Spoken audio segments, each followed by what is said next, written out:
जय हिंद दोस्तों। आज का टॉपिक पुलिस प्रशासन को लेके है। मान लीजिए कि आप पुलिस थाने जाते हैं और पुलिस आपका एफआईआर लिखने के लिए मना कर देती है, तो आपके पास और क्या रास्ते होंगे, ठीक है?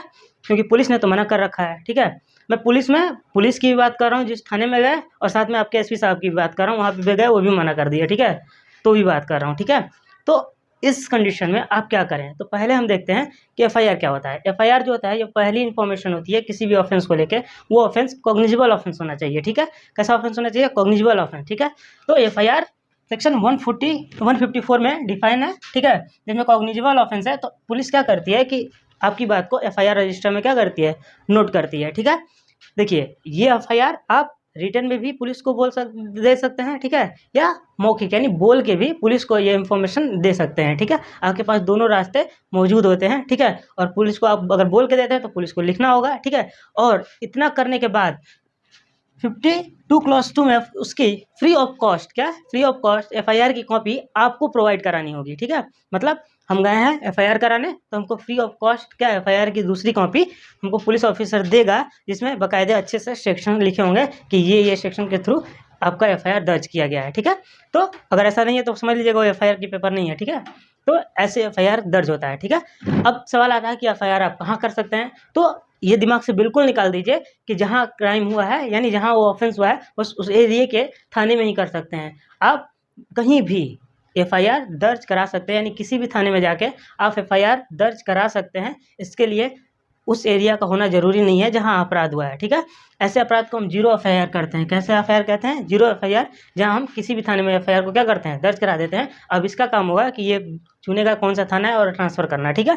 तो आप कहीं भी एफआईआर दर्ज करा सकते हैं, ठीक है? लेकिन सवाल वही कि अगर ना एफआईआर दर्ज करें तो क्या करें? तो इसके पास आपके अमूमन 2 रास्ते तो ही हैं, ठीक है?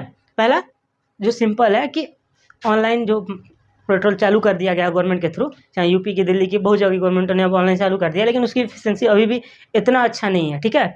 सो ये रास्ता तो आपके लिए उतना सूटेबल नहीं है, लेकिन हाँ, ये है कि आपने इन्फॉर्मेशन दी थी पेट्रोल पे, आपके पास स्क्रीनशॉट है, ये सब चीज़ें हैं, तो आपको ये तो रहेगा कि आप देख सकते हैं कि एफआईआर आपका दर्ज हो चुका है, ठीक है?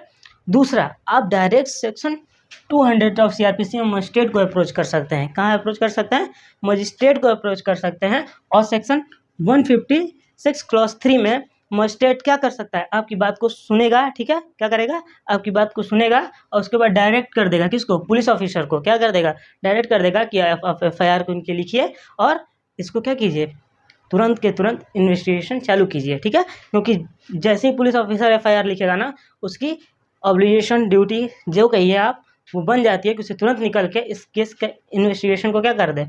स्टार्ट कर दे, ताकि ये पुलिस रिपोर्ट बना पाए, ठीक है? क्या बना पाए? पुलिस रिपोर्ट, ठीक है? तो आपने देखा कि क्या तरीके हैं कि हम पुलिस एफआईआर ना लिखे तो भी बोला, सुनिए ना कि जब कोई साथ नहीं देगा तो कोर्ट आपके साथ है। तो कोर्ट आपके साथ हमेशा है, आपकी बात कोर्ट सुनेगा और यहाँ डायरेक्ट कर देगा पुलिस को कि आप एफआईआर लिखिए, ठीक है? और एफआईआर जैसे ही डायरेक्ट किया, पुलिस को एफआईआर लिखना होगा। अगर नहीं लिखेगा तो कंटेम्प्ट ऑफ कोर्ट हो जाएगा, ठीक है? और उस पर अच्छी कार्रवाई हो जाएगी, ठीक है? लेकिन कुछ मैटर होते हैं जो पुलिस को ही अपराधी बना देते हैं, क्योंकि देखिए 154 क्या है? ड्यूटी है, ऑब्लिगेशन है कि वो एफआईआर लिखे। अगर कॉग्निजेबल ऑफेंस है तो उसे एफआईआर लिखना ही लिखना है, लेकिन नहीं लिखता तो सेक्शन 166 और 166 ए पुलिस को ही अपराधी बना देते हैं एफआईआर न लिखने के कारण, ठीक है? इसका पक्ष ये है कि हो सकता है वो किसी को बचाने की कोशिश कर रहा हो, पहला। दूसरा, हो सकता है वो खुद को भी प्रोटेक्ट कर रहा हो। खुद को प्रोटेक्ट करने का मतलब क्या हो गया कि उसके एरिया में बहुत सारे केसेस हो रहे हैं, लेकिन वो अपने सीनियर को दिखाना चाहता है कि हम बहुत अच्छा काम कर रहे हैं और हमारे एरिया में केस ही नहीं आ रहे हैं, इस वजह से एफआईआर नहीं लिखा जा रहा है। तो सेक्शन 166 ए क्या पुलिस को ही क्या बना देते हैं? यहाँ पे अपराधी बना देते हैं अगर वो एफआईआर नहीं लिखता है तो, ठीक है? अब 2013 में एक अमेंडमेंट आता है। कब आता है? 2013 में एक अमेंडमेंट आता है, जिसमें ये साफ साफ कह दिया जाता है कि सेक्सुअल एंड रेप के केसेस में अगर कोई भी मैटर आता है तो तुरंत के तुरंत एफआईआर लिखना होगा। लेकिन इस अमेंडमेंट के एक निगेटिव पॉइंट भी है। बहुत सारे फेक रेप केसेस के अमेंडमेंट केसेस के क्या आने लगे हैं? एफआईआर आने लगे हैं, ठीक है?